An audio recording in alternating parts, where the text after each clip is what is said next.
Hello guys, in this video I'm going to show you how to make a large rectangle on the VistaCreate application. But first of all, I just want to mention, please don't forget to subscribe to our channel, because at 100,000 subscribers we are going to show you our YouTube revenue statistics and growth strategy of to make money online. So let's jump into it. First of all, open the application on your device. Tap to the plus icon at the bottom of the screen, and in the advertising section you can find the large rectangle option.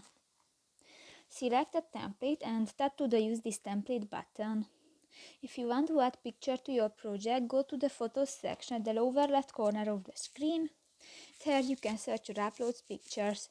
If you want to change the text, click to the text box. You can delete or change this text. In the font section you can select another font type, and in the style section, for example, you can adjust the size of your text. If you want to add different graphic elements to your project, go to the object section, and here you can find different objects.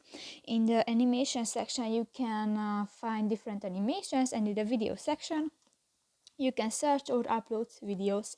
In the music section you can find different music, and if you want to add, just select one and click to the plus icon and done.